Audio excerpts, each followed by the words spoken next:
Okay, so hello everyone, and welcome to our webinar about our first ever cybersecurity maturity report. Very excited about this. Very excited to share the stories that were generated from the data that we collected and used here.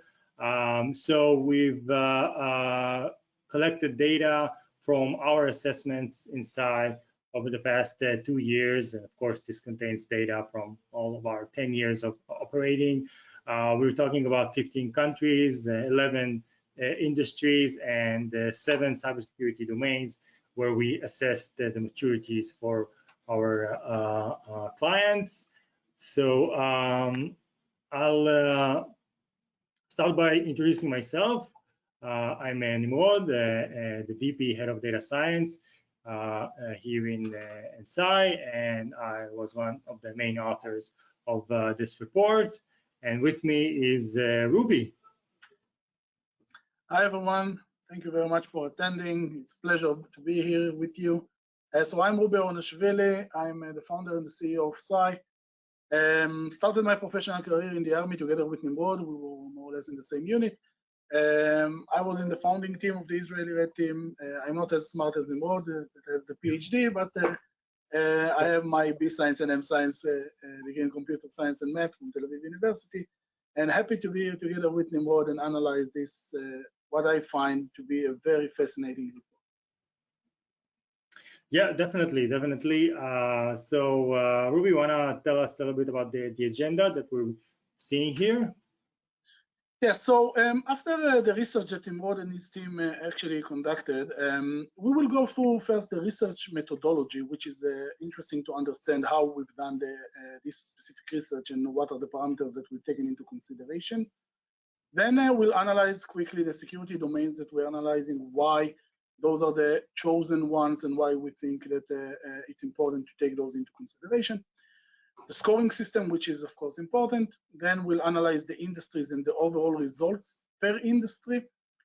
And then we'll analyze the results by domains, meaning those security domains that we mentioned before. We will go through them and analyze them one by one. Of course, we will summarize with the recommendations and the key lessons that we've taken from this research, which I expect to be highly interesting. So Nimrod, with that, would you like to take us through the research methodology just to start with? Yeah, definitely, I would love to. So the research methodology that we've established in the data science department, where we built this report. So we gathered the assessments that we performed here inside. We focused on the last 2 years, wanted to keep things relevant. We aggregated the data from all of the different assessments. We gathered specifically the maturity scores for each of the cybersecurity domains that we evaluate with. We also gathered data regarding findings, top findings for each sector, for each country, etc., and use this aggregation to basically create the results and see the trends and the leading sectors and countries in each of the domains. We validated the results and eventually used them to create, the stories and the insights that arise from this interesting and very valuable data. So as we said, we're doing this in our 7 cybersecurity domains, and I'll allow you to introduce them, Reuven, because these are very relevant and deep domains where we do our evaluation. Yeah, so there are multiple cybersecurity frameworks that are being used. You can think about the NIST framework, ISO, SOC 2, and some others.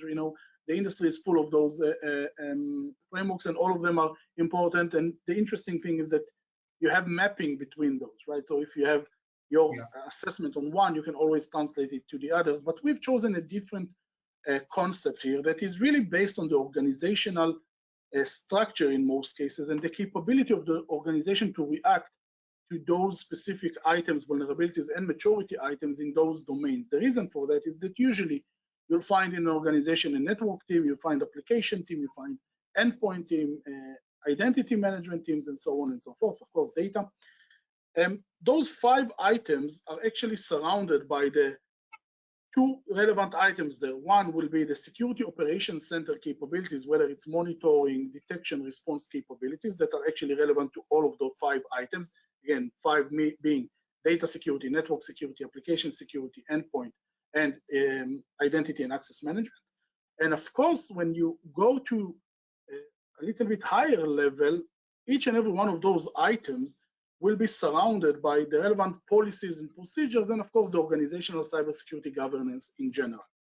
When you go and analyze, for example, a specific item, specific vulnerability, you will definitely find connection between the specific security domain, the security operations capabilities around monitoring, detection, and response of this specific item, and of course, the corresponding policy and procedure, and we'll see what are the connection between those. But the one thing that I want to say, just to finalize on this one, the introduction of vulnerabilities in planning that is relevant to those security domains help organizations with mitigation processes in a much more efficient way. And that's why we are choosing this one, this specific framework to work with. Yeah, that's why I also love this diagram, because it really, describes the way things work and everything is correlated. And as you mentioned, on the top level, we see policies and procedures, a lot of root causes there, and we'll get to that in our analysis. Next up, let's talk about our scoring system. So what you're seeing here, I imagine a lot of you are familiar with. We're talking about the CMMI, the Capability Maturity Model Integration. This is a process to allow organizations to evaluate how they're improving and what's the most high level of operation they can get. We're talking about initially just being at level 1, where you're unpredictable, you're reacting to all of the events that's happening and not really planning for anything. And as you move forward, you get to the eventually to the optimized level, which is very hard to get. We're seeing very, very few organizations operating there. But at that level, the organizations are constantly optimizing. So we're talking about quarterly or yearly processes of validating and checking and creating and adjusting policies and tools, mechanisms, educating people. That's the highest level of the operation. So that's our scale. A little bit about our industries, just before we dig in, Ruby. Yeah, so we've tried to stick with the most common industries that we see. We took the Gartner approach to industry analysis. We've taken a subset of it and introduced it here. There are several items that are extremely interesting to see here, right? As there are some perceptions in the market that we'll see how those play out, like the financial sector and some others that are usually lagging behind. That will be a very interesting analysis. In general, of course, we can always break down those industries to sub-industries, but here we've taken the high-level approach just to pick those industries that are the most common and those that are in high level can be evaluated in a way that actually can give us quite interesting conclusions that we want to draw here in this specific session. Yeah, definitely. I agree about the surprises. You're going to see a lot of surprises. No spoilers at this point. Let's dig in. Let's see the first results that we're seeing here. So this graph describes the average maturity score per each of the sectors that we evaluated. You see the leaders here highlighted, and some of the companies that, some of the organizations that have room to improve on the bottom. So Ruby, so any thoughts here? Any surprises? Any expected results? What are your thoughts? Yeah, so there are some positive surprises and some negative surprises. So let me maybe touch on some of those, and would love to hear your opinion on that as well. But financial industry, that's something that for ages is considered to be one of the most mature cybersecurity, let's say, industries. So from my point of view, no surprise there. I will say that the overall score is a little bit surprising or negatively surprising, because I can tell you that finance was higher, closer to the, let's say, a 3 maturity level in general, because that's something that we've seen over the years.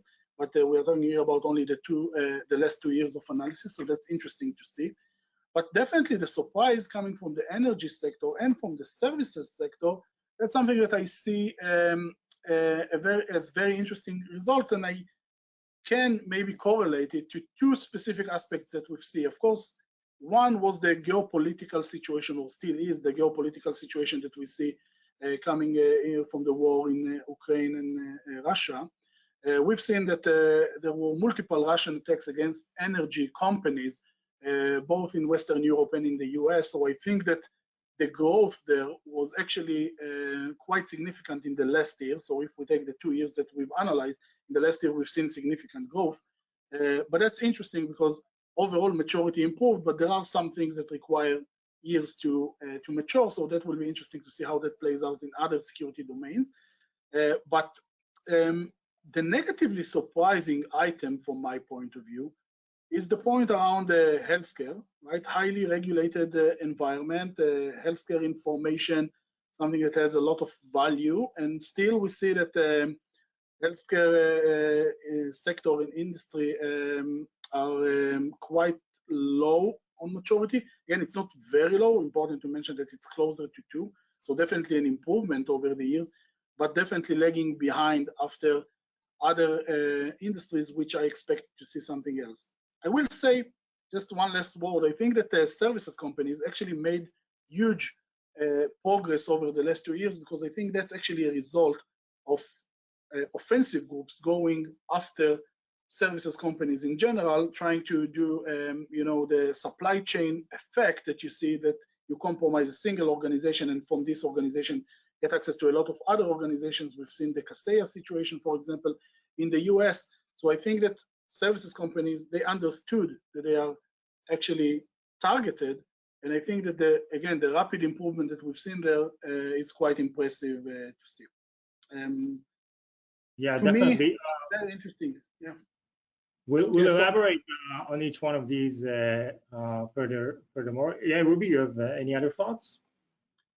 Yeah, I think that retail, that's something that over time we've seen in general, right? We've seen an improvement. So retail, we've used to see them closer to the 1 maturity level, right?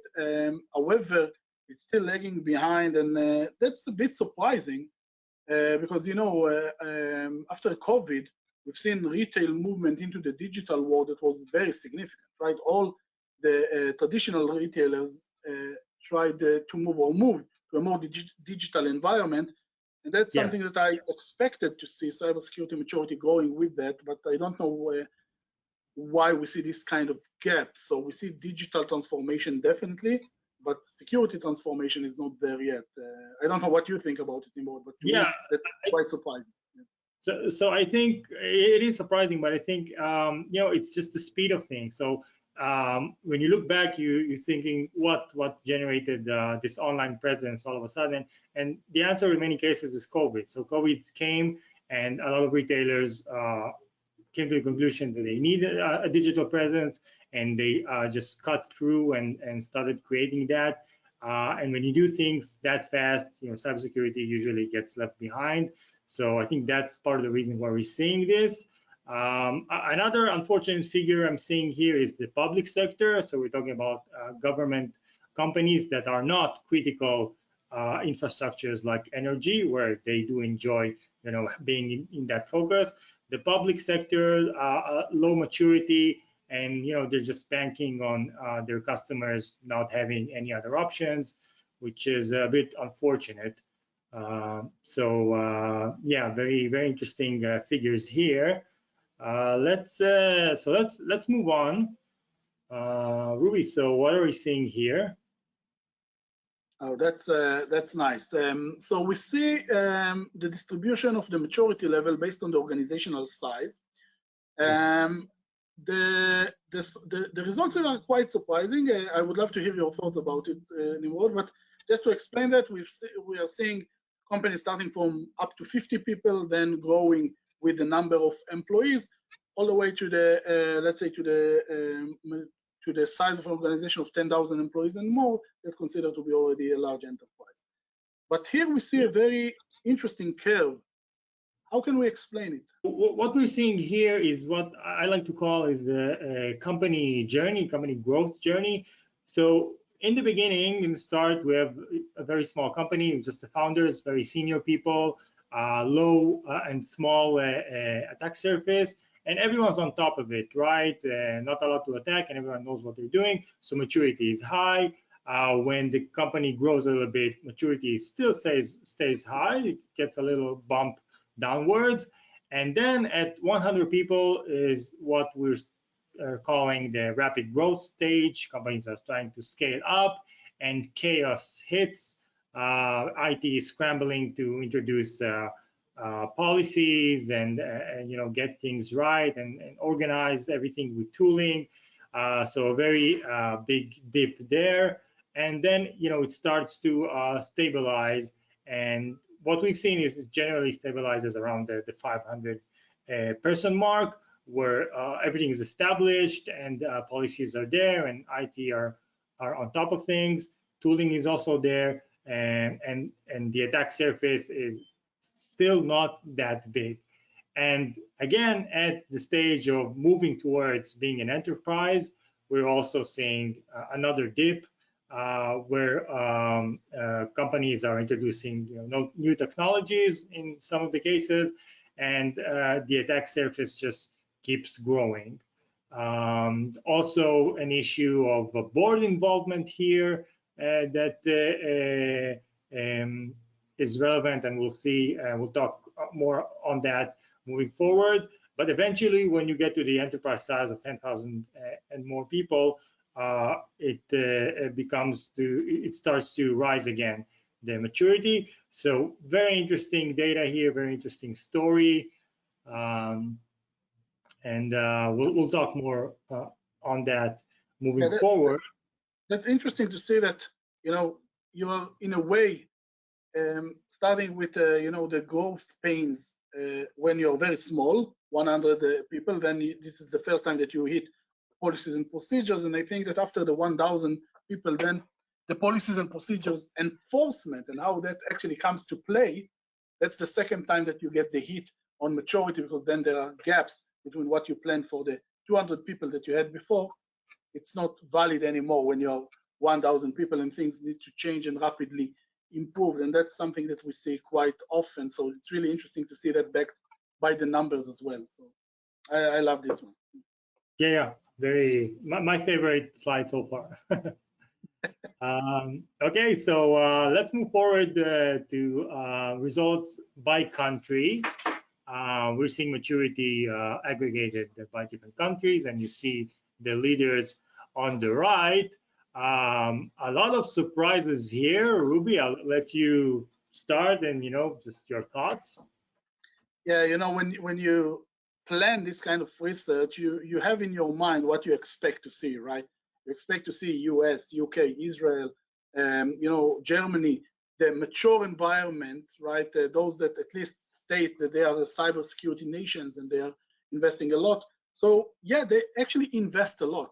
So there is no gap there.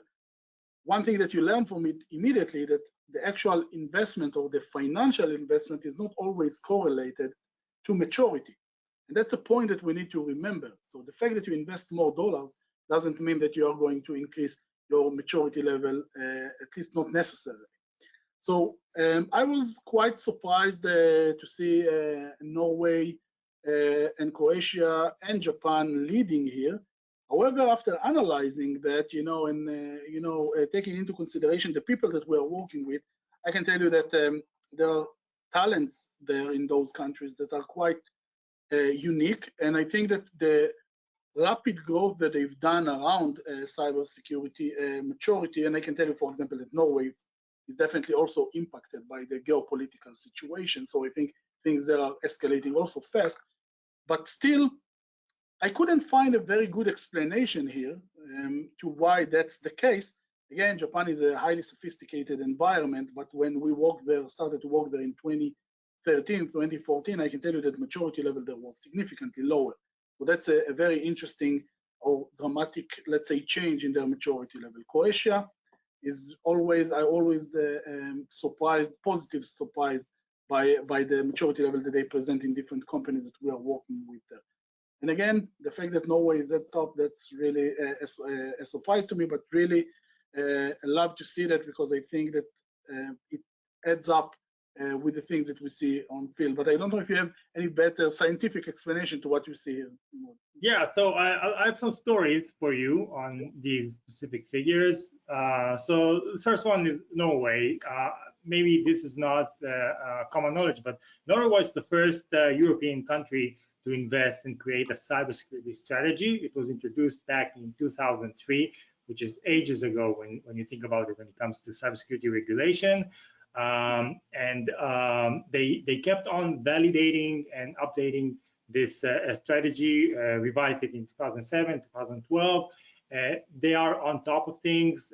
As you said, Reuven, I think the proximity to Russia made them very aware and very prudent in that case. So that's one story. Another story is Croatia. So in 2020, the US established cybersecurity operations centers in Zagreb. And in 2022, for the first time in the US Cyber Command history, they sent over a team of specialists to train and help the Croatians in hunting down cybersecurity threats and increasing the readiness of organization and government in that country. So this kind of unique intervention event really created a lot, really helps explain a lot of the high maturity that we're seeing here. And Japan also, a lot of regulation there in 2016. It started, there was a public outcry, they suffered a lot of incidents, and the government just cracked down on that. And you can say, for Japan, once they create a regulation, organizations comply, and they do the right thing. So we can explain the figures here, but yeah, still very, very surprising and very interesting results here. Great. So I want to move forward and dig into each of the specific domains. This will be very interesting because it will allow us to touch on prominent findings and probabilities that we've seen. And the first one is the cross-organization policies. Reuven, you want to tell us a bit more about this and talk about the results here? Yeah, so one of the most relevant security domains when it comes to let's say root cause analysis that we do with organizations after finding vulnerabilities, at some point you get to a broken policy or unenforced procedure. Those are things that we see quite often. So you talk about, hey, I have a vulnerability in this server. In the end, you understand that you have broken patch policy or software update policy or procedure that you have in your organization. So that's really an aggregation of a lot of the knowledge that we have. That's why I'm not surprised to see Croatia here again, in the leading spot. It's very interesting to see how that plays out. However, one of the interesting things for sure that you can say about policies and procedures is that the correlation between risk in the end, and we'll talk about risk later as well, between risk and policies and procedures is a very interesting correlation, because when policies and procedures are well defined, deployed, and enforced, then you see that immediate risk in a lot of cases are actually dropped significantly. Interesting to see Israel here for the first time in the leading three, right? That's of course due to very massive regulation and a lot of changes that we had also in government level with the introduction of the cybersecurity department in the nation level. So a lot of things are really improving there. I'm not surprised about Germany. Would love to hear your point of view and maybe the correlation that you see between maybe regulations in those countries and Yeah, the policies and yeah. procedures. So it's that, right? So it's basically regulation. You see a correlation here between between countries that are more highly regulated, Germany, Sweden, the UK. So there is a definite correlation between this domain and that Yeah, by specific. the way, US also moved up after the regulations, the new regulations that were introduced in the US. So that's also interesting to see, as the US was more in the ranges of 1.6, and now they crossed the 2 in maturity level, which is also interesting to see how regulation can impact at least the part of policies and procedures. It's not always that effective when it comes to other things, but that's really interesting to see. Yeah, it's interesting. It's important to take note of the differences between the average maturity across all domains and the per specific performance. It's a lot of interesting differences there. That's why I encourage you to get the report and dig in. And another important thing to say that you mentioned here, Ruby, is the relationship between maturity and risk. The actual financial risk, the tactical risk that companies are facing. Any thoughts about that? What is that relationship? Yeah, so when you talk about risk and you talk about maturity, people tend to think that that's the same thing. But risk is something that is more momentary, meaning that's an immediate risk that is based on time. Maturity level is more, you can think about it as risk over time, meaning if you want to reduce risk over time and definitely discuss the potential for reoccurrence exactly of this specific risk, what is the likelihood that this will happen again, that's when we talk about maturity. So those are definitely correlated items, but I can tell you that you can have a very mature organization that is now exposed immediately to a very significant risk because of a new vulnerability that is out there. Of course, if the organization is built correctly, maturity is there, then the impact will be in any case low, because maturity will make sure that this specific attack, what kind of attack it will be contained, or the impact will be minimized, but still the risk of being compromised is there and can happen to a very mature organization, and vice versa, right? If you have a situation of no risk at the moment, it doesn't mean that your maturity is high, right? It's definitely, that doesn't mean that, and that's something that we need to understand. So the correlation between maturity, risk, and the likelihood for reoccurrence, that's really the way to think about it, right? So maturity is risk over time, and removing or reducing the likelihood for reoccurrence of those weaknesses, gaps, vulnerabilities that were already identified before. Yeah, super interesting, also exciting for me as a scientist, identifying statistical relationships between these two figures. And, you can get that once you're operating with a lot of data. So very interesting insights there. So let's talk a little bit about the top findings that we're seeing in this domain. Ruby, do you see any particular one that captures your interest? Looking at the list, first I have to say that that's in a way a little bit disappointing, because for years we are doing this kind of analysis. That's the first time that we are publishing it, but every time that we do this kind of analysis, it's always basic foundations, right? You talk about global security patching, you talk about high-risk maintenance procedures, which means privileged access. Talk about network segmentation. Again, those are not easy things to solve for sure. Otherwise, those were already being solved before. But still, those are basic items, right? We know of those problems at least for 20 years now in the industry, right? Talk about asset management. Again, basic. You talk about security awareness, reporting procedures, all basic, and still we see that those are the main gaps in organizations. We hear a lot of organizations going to the next generation capabilities, next generation EDR, next generation SOC, next generation whatever, when the basics, the foundations are not there yet. So here, from my point of view at least, investment in those basics, patch management, identity and access management in general, network segmentation, asset management, awareness, those are basics. If you solve those, you reduce your risk and increase your maturity in a very significant way. That's the way that I look at it. But again, I'm saying again, those are not easy things to solve. If those were easy, it's being already a solved problem. It's not, but there are definitely ways to deal with it to reduce the risk that those items are actually posing to the organization. Yeah, I don't know what your thoughts are here. No, I agree. Definitely, organizations shying away from these hard subjects. Maybe not enough awareness to how important these are and how these trickle down to the other domains and really solve the root cause problem. Great. So let's talk about another security domain.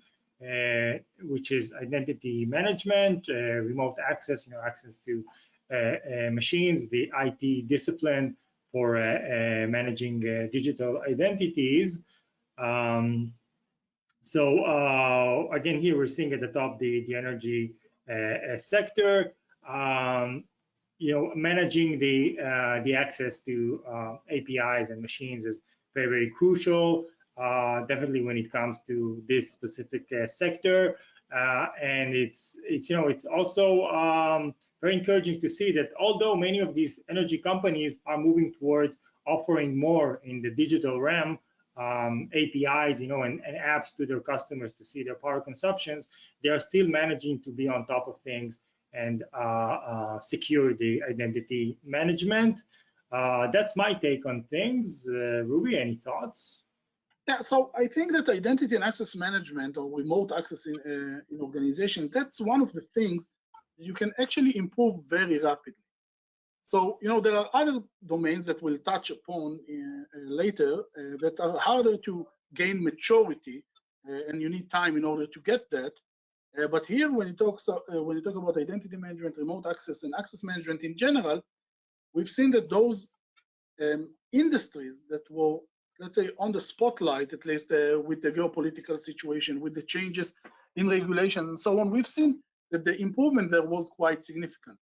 Interesting to see that financial organizations actually dropped a little bit in their score, and that's interesting to see that. I think that there were multiple situations in which we've seen that multi-factor authentication that was considered to be like the solution for identity issues, and privilege access management, meaning administrators in the organization and how those are actually managed, those actually reduced the situation or the cybersecurity score of financial organizations, which was negatively surprising.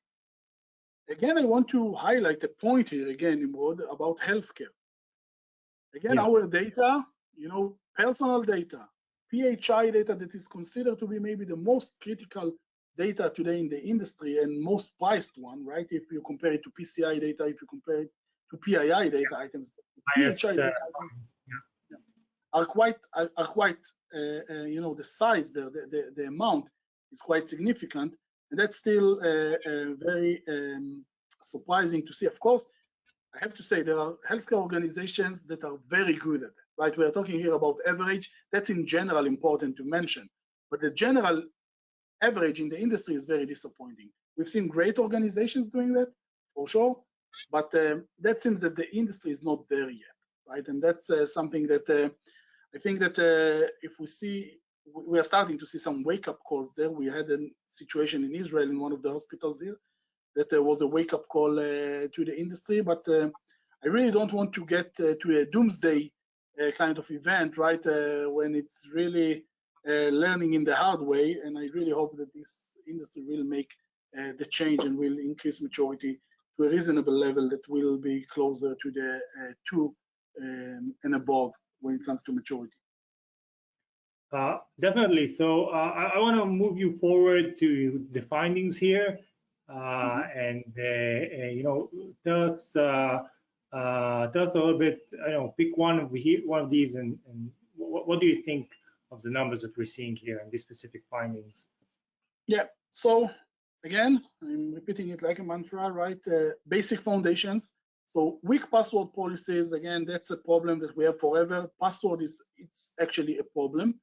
And when you combine it with weak authentication mechanisms, which means that only password, this is the only factor that protects your identity, that's definitely something that together provides a huge opportunity for attackers from the offensive part to leverage. We say today that hackers, they don't hack in or break in, they actually log in, right? And that's something that is really because of what you see here. They don't need to break anything. They just use your account, connect, and that's it. They are there. Now, when you combine it with the fact that you have permissive access and that passwords can or might be reused in the organization, then you see a huge chaos that is also then very hard to detect. So that's one of the main problems. If you ask me what is the #1 influence and what is the #1 security domains that we see in 100% of the attacks, I would say identity and access management. 100% of the attacks. We have at least one event, one specific step of the attackers that are taking through an account or through a privileged account that is then being compromised.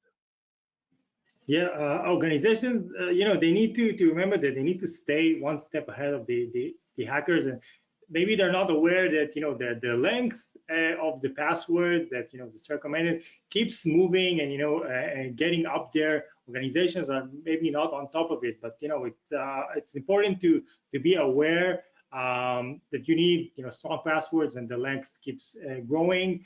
And I'll also throw in maybe a little bit about quantum computing, just a bit of a sidetrack, but if quantum computing keeps advancing, and if we'll get to a feasible working status there, we will have a very big problem with passwords.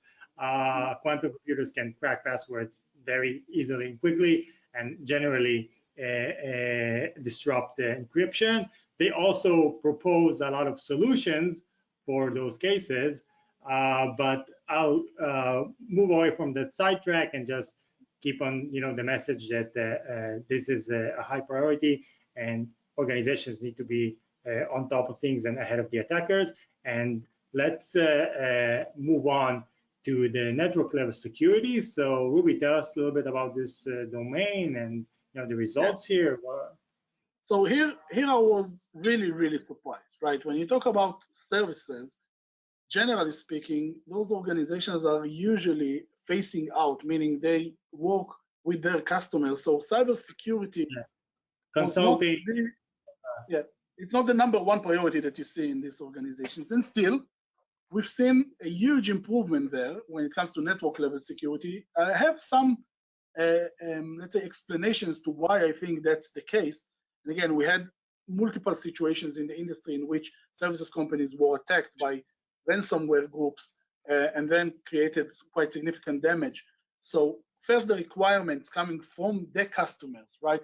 The cybersecurity trend around third-party security or supply chain security made those services companies really to improve. They had to in order to keep their business, right? And when it's a business requirement, when it's a business enabler, you do that. And I think that's one of the main influences that you have in the services organization. Second is really that those networks are much simpler to manage, because usually those organizations or those companies, they don't have a technology that they need to manage. So you have fewer environments that you need to manage, just a department kind of separation. You don't have production that you need to worry about, development, staging, OT environments that are highly sensitive, and so on. So network management and network security becomes much easier. And I think the combination of the requirements coming from the customers and the fact that you have easier to manage networks actually increase the services maturity level quite significantly.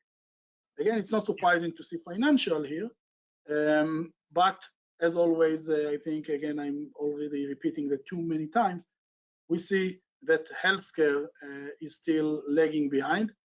I will say that generally, the domain score is not that low, right? So it's getting closer to 2, 1.8 more or less.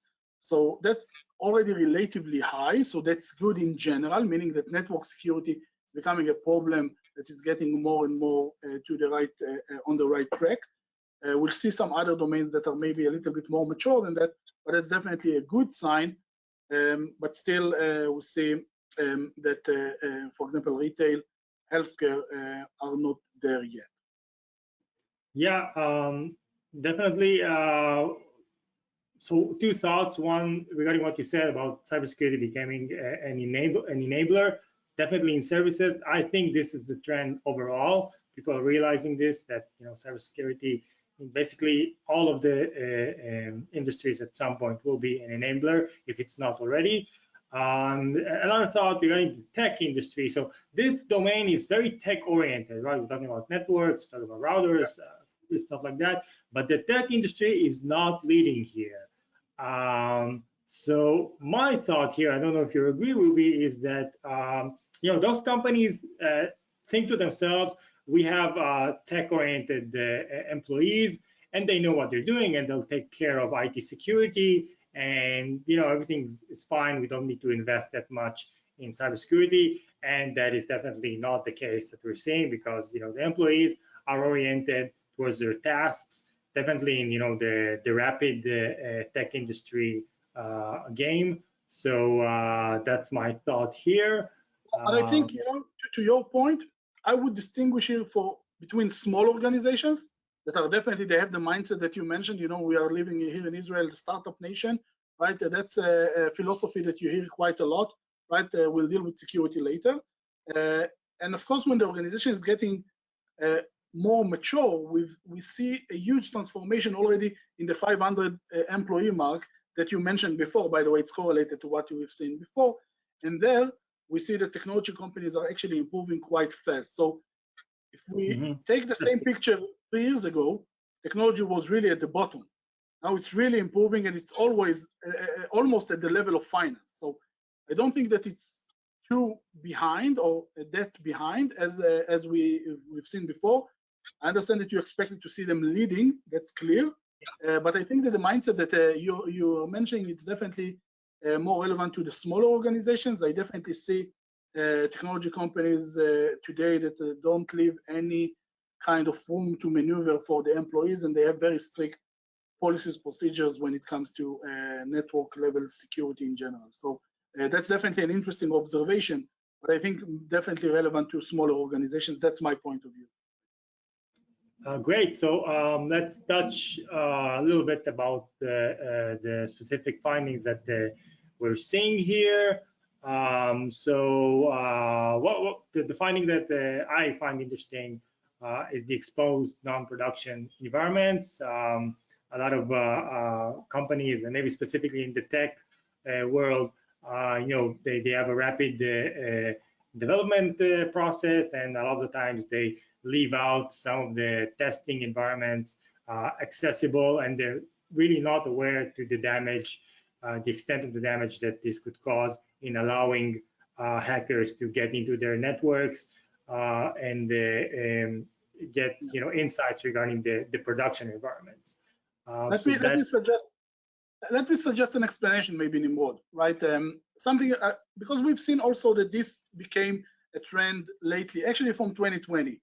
My take on it is that COVID came in, and then things that were in the organization in the past, QA environment, staging environment, and so on, instead of opening those in the more correct way, using VPN access or zero trust access to those environments, the temporary opening of those specific environments, saying, hey, let's allow our QA team to work remotely, what was temporary became now persistent.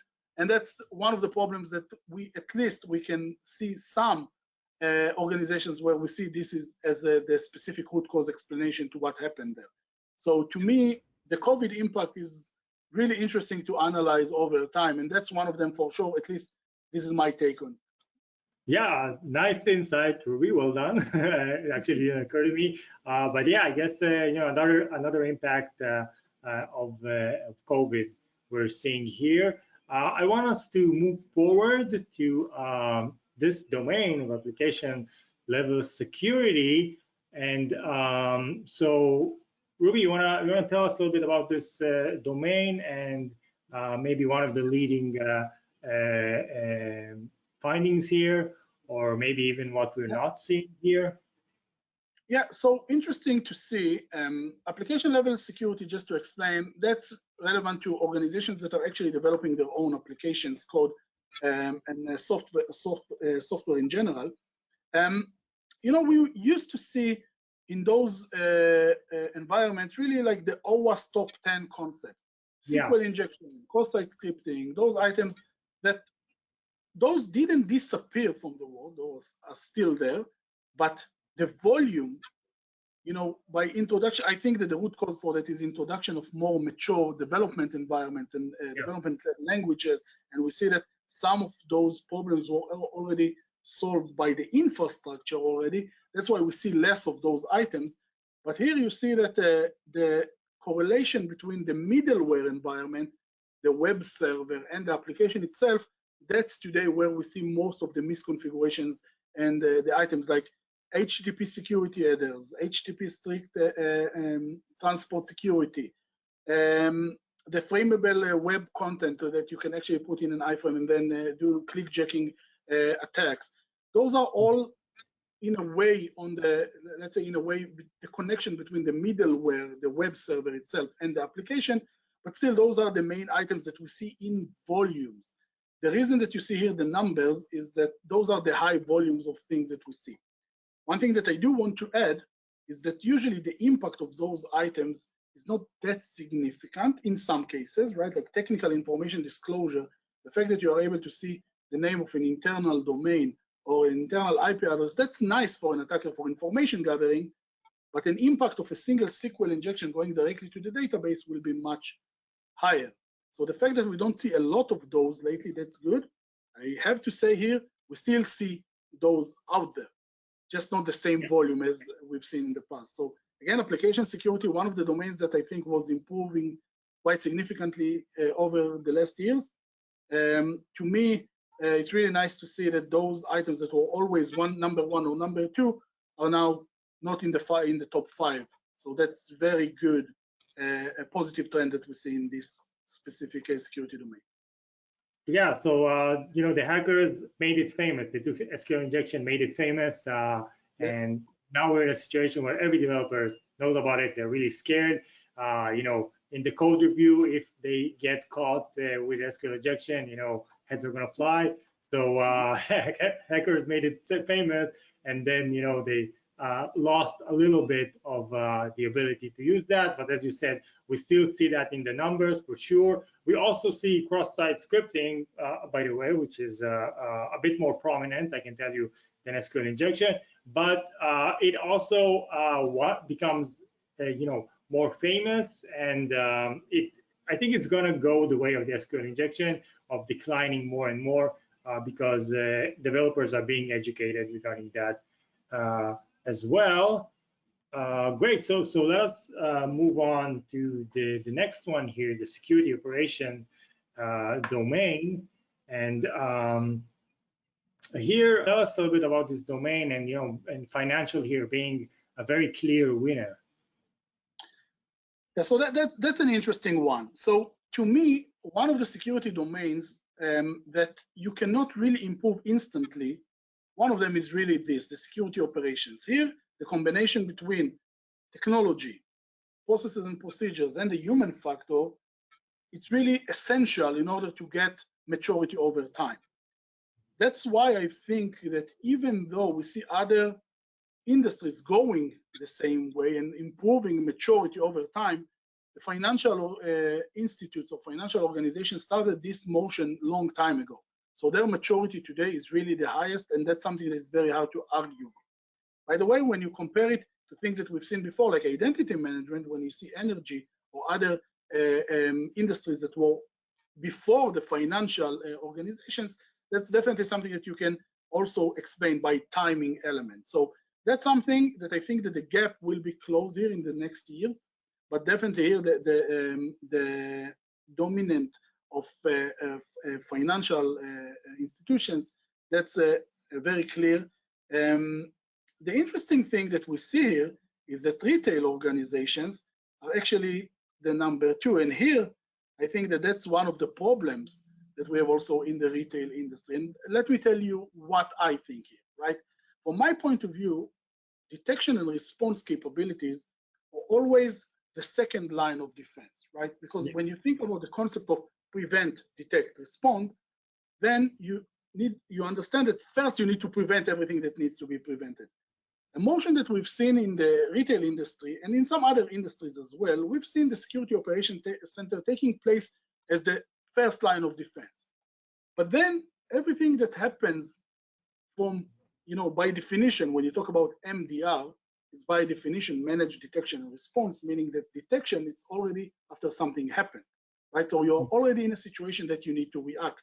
So the reactive approach, that's highly correlated actually to the status and to the maturity level that you see on retail environments in general. So don't get me wrong, it's really good that they are improving in the security operations level, but to me, reactive security is a very, very problematic one, one that will cost you in case of a cybersecurity incident, right? Because you're already in situation that you need to react and to respond. And that's something that, again, the best practice would be first prevent everything that you can, and only then detect and respond. Yeah. So a definite story where the second line of defense became the first one, and that it doesn't help eventually, because retail it might be ranked high here, but in overall we see it pretty low, which makes sense with with what you just said. Another thought about financial, yes, of course, very mature. They're still working about this a long time, but also the bottom line is in an event. In the financial sector, every minute counts, and every minute is funds that you might be losing. So the operations and response there is very on top of things. So let's touch a little bit about the top findings in this security domain. Maybe about authentication here. This top finding, Ruby, what can you tell us?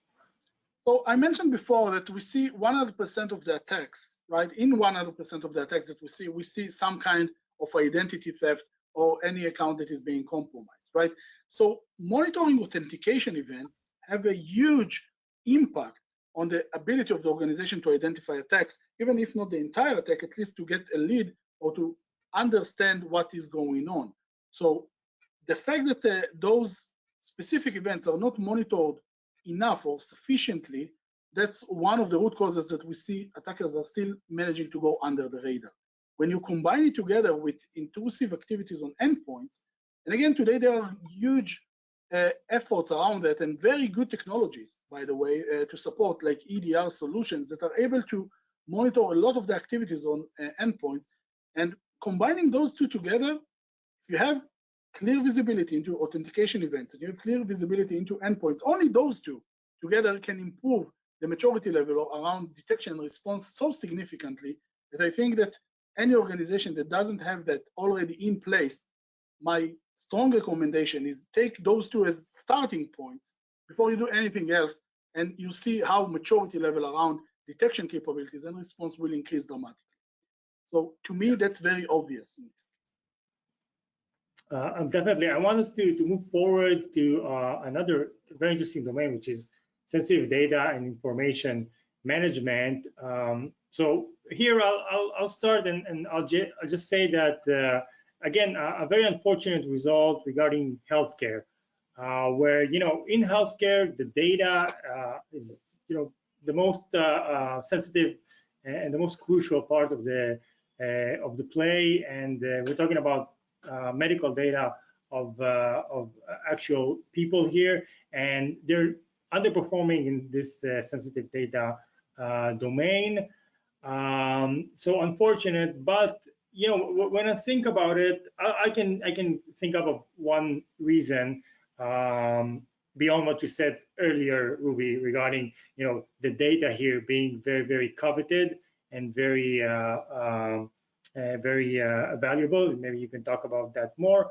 I can also say that practitioners, and I'm talking about like the hospital situation, right? Practitioners, medical practitioners are operating in a very hectic environment, and they're very focused on the medical profession, and it's hard to maintain the cybersecurity hygiene as well as the medical hygiene.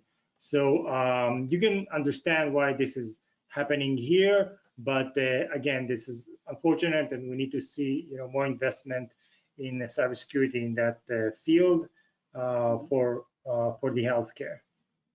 There is definitely a built-in tension between the let's say the desire to have all data available at any given point, at any given moment to save lives, right? And at the same time, you want to protect this data. That's something that sometimes doesn't, in a way, add up. So, from my point of view, the fact that it's a hectic environment and difficult to maintain, that's definitely one of the root causes. But here, we need to see how you take this triangle of functionality, usability, and security and find the right balance in order to have those people operate under pressure in emergency situation and still maintain privacy and the confidentiality of data the right way. That's definitely one of the problems in the industry that we as an industry we need to solve, right? Now, one thing that I will say here, Nimrod, you can see that in general, the maturity level of this specific domain is relatively high, right? So it starts from 2, and that's very interesting to see. And I definitely see a relation here to what happened in Europe with GDPR, in other places also in the US with different privacy regulations. And I think that the impact is there. We see a lot of investment around sensitive data management and privacy management in organizations. So the impact is there, and that's very nice to see. So from my point of view, that's one of the more mature security domains. And still, I think that taking it one step further, going closer to the 2.5 to 3 maturity level will definitely, protect our data in a much more resilient way. So from my point of view, that's definitely one the objective that still needs to improve, although already mature in a way, still needs to improve to take it to the next level. Yes, definitely. I want us to move forward to another security domain. This domain, the servers and network equipment endpoints domain. Here we chose to show the results by size of the company. We do see a close correlation here, right, Ruby, to the general by size graph. Any more insights that we can discern here? Interesting. So it's the same structure more or less, right? You see that maturity in very small organization is higher. In the 500 to 1,000 is higher, and then in 10,000 employees it starts to get mature again. I think that there are several explanations to it. In a very small organization, I mean, the environment is very managed and not centrally managed. That means everyone is responsible for his own device, and that's why you have maybe a lot of changes and differences between different machines. However, attacking those machines in a centralized approach, that's something that is much harder in a smaller organization. Usually when you cross the 50 employees, we see organizations going to deploy something like a domain or some kind of centralized management tool, and then we see a huge drop in the cybersecurity maturity, because then you go from a situation that you have a secure environment just by the complexity of the environment, because it's different machines, and you go to something that is then centrally managed, and then security is not the #1 priority. The central management is more around functionality and operational process and not security. And then you start to see the increase. I will say that the cloud introduction here will also allow to explain some of the things that you see here, at least. So in very small organizations, usually, at least in new organizations that we see, those are cloud native organizations. When complexity starts to grow, we see that cloud environment is also becoming a little bit more complex, and maturity is being built only when the organization is growing also with policies, procedures, and so on. In the 1,000 mark, what I think happens there usually, even if you were a cloud native organization, you start to have network equipments now installed in your environments. You have to some few servers that you need for testing or for other purposes. And then, the benefits that you got from the cloud security, now you need also to manage IT security inside of your organization. That's why we see a drop. And again, in more mature organizations, we see that things are already under control. This is how I explain those figures that you see. Yeah, very interesting. So different challenges and recurring challenges in different stages of life of the companies. And as we mentioned before, in the 10,000 marks, we're talking about an organization and an enterprise. And it's important to say that we see increase there, which comes a lot of the times from high-level management and the board being more involved in the decisions of cybersecurity operations. Great. So we're about to finish, and I want to talk about some of the summaries and the key takeaways we would love for you to take with you from this talk here. So Reuven, you want to start us off? Yeah. So, the number one thing that I would say is that investment in cybersecurity doesn't mean maturity, right? We've seen that very clearly in different security domains. So what we are trying to say here is that we need to invest in capabilities and not only tools, right? Tool is a very nice thing to have, but if not managed properly, if you don't have the skills to work with it and the corresponding processes and procedures, then you have actually only your attack surface increased in a way, right? If you think about it, because you added another technology. So capabilities are much more important. That includes the people, the processes, and the tooling around it. Second, in the same bullet point, basic foundations. I've said it over and over and over again. Passwords, network segmentation, high privilege access, interfaces that are exposed to the internet. So basic firewall rules, those are all basics. And still, those are there. Deal with those, you'll increase your maturity level quite significantly. I'll take maybe the second point as well. The integrated approach in which you touch a little bit about that when you talk about the size of the organization, right? When we see that organizations have support from management first and then from board level members that, in some size, at some size of a company, they also take personal accountability, and we see that as a trend in the industry.